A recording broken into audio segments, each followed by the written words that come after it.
युद्ध रात्रि 7 सीधे गाजा से आप देख रहे हैं। बड़ी खबर इस बीच ही आ रही है कि बंदूकों पर कतर का बड़ा बयान आ गया है। बंदूकों की रिहाई के लिए काम कर रहे हैं। गाजा में तनाव कम करने की कवायद जारी है। ये इस वक्त की बड़ी खबर।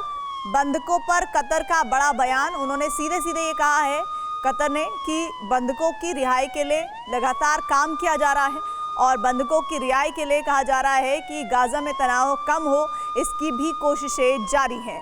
बड़ी खबर इस वक्त ये आ रही है। एक और बड़ी खबर आ रही है। हमास के डिप्टी चीफ के घर पर कब्जा हुआ है। सालेह अल अरोरी के घर पर कब्जा हुआ है। वेस्ट बैंक में आईडीएफ का बड़ा एक्शन। अरोरी के घर आईडीएफ ने मुख्यालय बनाया है।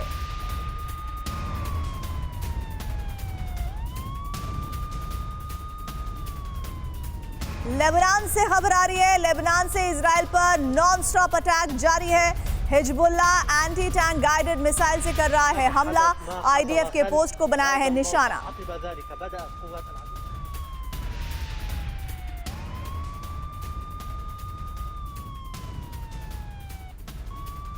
लेबनान बॉर्डर पर आईडीएफ के पलटवार से जुड़ी हुई ये बड़ी खबर इस वक्त आ रही है। दक्षिणी लेबनान में आईडीएफ की एयर स्ट्राइक हुई है। हिजबुल्लाह के कई ठिकाने तबाह हुए हैं। तस्वीरें आप देख रहे हैं, ये तस्वीरें दरअसल हैं लेबनान बॉर्डर की, जहां पर आईडीएफ का पलटवार हुआ है। लेबनान बॉर्डर पर आईडीएफ के पलटवार की तस्वीरें हैं, जहां दक्षिणी लेबनान में आईडीएफ की एयर स्ट्राइक हुई है और हिजबुल्लाह के ठिकानों को तबाह किया गया है, ऐसा आईडीएफ ने दावा किया है।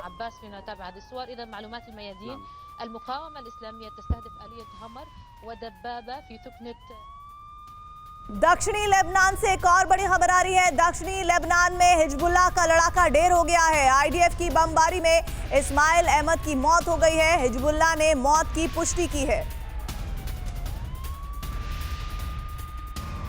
बड़ी खबर आ रही है इस वक्त। हिजबुल्लाह ने मौत की पुष्टि की है। दरअसल ये जो तस्वीर आप देख रहे हैं वो दक्षिण लेबनान में हिजबुल्लाह के लड़ाके के ढेर होने की है। आईडीएफ की बमबारी में इस्माइल अहमद इस लड़ाके का नाम बताया जा रहा है, जिसकी मौत हुई है। हिजबुल्लाह ने मौत की पुष्टि की है। इस वक्त सीधे रुक कर लेते हैं। हमारे साथ हमारे सहयोगी मनीष झा जुड़े हैं, साथ ही थोड़ी देर में सुमित भी जुड़ जाएंगे। मनीष, ये जो हिजबुल्लाह की तरफ से दावा किया जा रहा है मौत की बारे में इस्माइल अहमद को लेकर, और क्या डिटेल्स सामने आ रही है? देखिए, चूंकि टीवी9 की टीम खुद ही लेबनान बॉर्डर पर थी, हमने देखा कि किस तरह से इजराइल और लेबनान के बीच में संघर्ष देखने को मिलता है। और जब मैं लेबनान की बात कर रहा हूं तो लेबनान की तरफ से सिर्फ हिजबुल्लाह के लड़ाके वहां से फायरिंग करते हैं और जवाबी फायरिंग या जवाबी कार्रवाई जो है वो इजराइल की तरफ से होती है। इसमें हिजबुल्लाह के कई लड़ाके मारे भी गए हैं। वहाँ पर कवर कर रहे एक पत्रकार मारे गए थे और कुछ पत्रकार घायल भी हो गए थे। तो लगातार ये टेंशन बना हुआ है, जिसकी वजह से एहतियात के तौर पर करीब सीमा से 4-5 किलोमीटर का जो पूरा एरिया है वो इजराइल डिफेंस फोर्स ने खाली भी करा दिया है। बल्कि मैं खुद इस बात का तस्दीक था कि 30 किलोमीटर तक सीमा के उन्होंने अपनी डिप्लॉयमेंट कर रखी है। तो वो एक ऐसा फ्रंट है जो गाजा पर इजराइल के कार्रवाई के आधार पर कभी भी सुलग सकता है। लगातार वहाँ पर फायरिंग देखते हैं, लेकिन उसका स्केल कभी भी बड़ा हो सकता है। और इजराइल भी ये बात मानती है कि लेबनान फ्रंट अगर एक्टिव होता है तो वो इनके लिए ज्यादा चैलेंज होगा। जी, आप मनीष मेरे साथ बने रहिएगा। बड़ी खबर इस बीच आ रही है। वेस्ट बैंक के रामल्ला में प्रदर्शन हुआ है। गाजा के समर्थन में निकाला गया है मार्च। रामल्ला वो जगह जहां पर मनीष जा चुके हैं। वेस्ट बैंक के रामल्ला में प्रोटेस्ट की खबर आ रही है। गाजा के समर्थन में निकाला गया है मार्च। ये तस्वीरें देखिए, सैकड़ों की संख्या में यहाँ पर इस प्रोटेस्ट में लोग शामिल हुए हैं। ये रामल्ला की तस्वीरें हैं। वेस्ट बैंक के रामल्ला में ये प्रदर्शन हुआ है।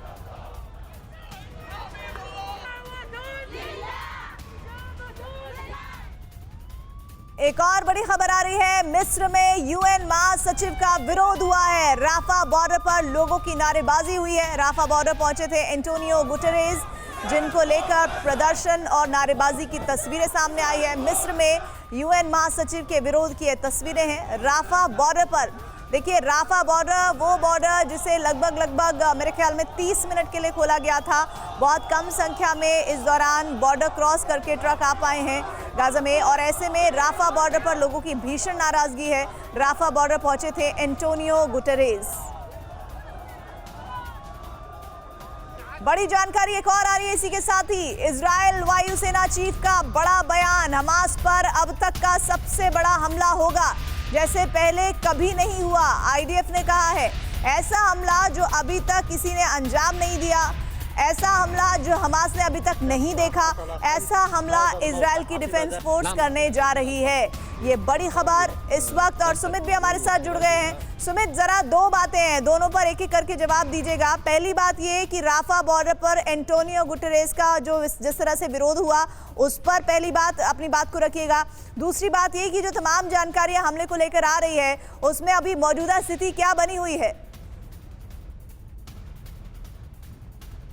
देखिए, लगातार क्योंकि आप देखिए कि राफा बॉर्डर की अगर बात करें, क्योंकि मैंने 2 दिन पहले ही आपको बताया था कि किस तरीके से इजिप्ट और इजराइल के बॉर्डर्स को लेकर वैसे तो लंबे समय से शांति थी, लेकिन अब लंबे समय से जिस तरीके से ट्रक खड़े हुए थे, रसद का सामान रुका हुआ था, उसको लेकर भी इजराइल ने बहुत पर्टिकुलरली, बहुत क्लियरली ये बात कह दी थी कि अगर इसमें से कोई भी सामान अगर हमास के पास पहुंचा तो हम टारगेट करेंगे। वहीं दूसरी तरफ गाजा पट्टी के लोगों को लगातार जो उम्मीद थी कि इजिप्ट उनकी सहायता के लिए आएगा, वो मदद उन तक समय रहते नहीं पहुंची। बताया जा रहा है कि करीबन 80% से ज़्यादा, यानी 80% से ज़्यादा जो लोग हैं, उनके पास खाने पीने की कमी है, लगातार लोगों के पास सामान नहीं पहुँच रहा है। और यही वजह है जो एक प्रेशर पॉइंट क्रिएट करने की कोशिश इजराइल कर रहा था, ना सिर्फ गाजा पर बल्कि हमास पर, ताकि वो हॉस्टेजेस को छोड़ दे। लेकिन अब क्योंकि रसद का सामान या फिर आप कह सकते हैं रिलीफ मटेरियल पहुंच चुका है, वहीं दूसरी तरफ वॉर स्ट्रैटेजीज में इजराइल के अंदर भी बहुत बड़ा बदलाव हुआ। हर 24 घंटे के अंदर इजराइल अपनी स्ट्रैटेजीज में बदलाव कर रहा है। मुख्य रूप से इजराइल की स्ट्रैटेजी ये होगी कि अब ग्राउंड फोर्स विरोध हुआ है राफा बॉर्डर पर, जो लोगों ने नारेबाजी की है। राफा बॉर्डर जब वो पहुंचे थे एंटोनियो गुटेरेस, तो उनका विरोध हुआ था। इससे संबंधित क्या इंफॉर्मेशन है? क्योंकि राफा बॉर्डर वो एरिया है जहां पर रसद का सामान क्रॉस किया है और काफी हद तक सहूलियत मिली है।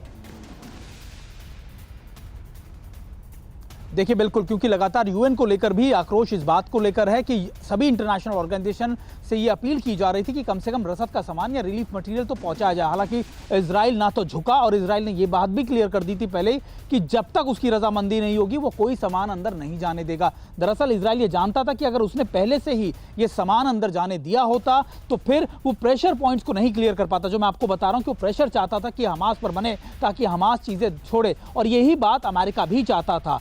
यानी यूएन हो या दूसरी कोई भी इंटरनेशनल ऑर्गेनाइजेशन ये चाहती तो थी, लेकिन अमेरिका और इजराइल के प्रेशर के आगे ये लगातार कुछ नहीं कर पा रहे थे। लेकिन अमेरिका ने जिस तरीके से अपने हॉस्टेजेस को छुड़वाया, 2 लोगों को छुड़वाया, उसके बाद कई और ऐसी कंट्रीज हैं और इजराइल भी लगातार ऐसे प्रेशर बना रहा है, तो ऐसा लग रहा था कि शायद यूएन या फिर कोई दूसरी ऑर्गेनाइजेशन इसमें कामयाब हो पाएंगी, लेकिन वो हो नहीं पाई, और इसी के चलते उनका विरोध प्रदर्शन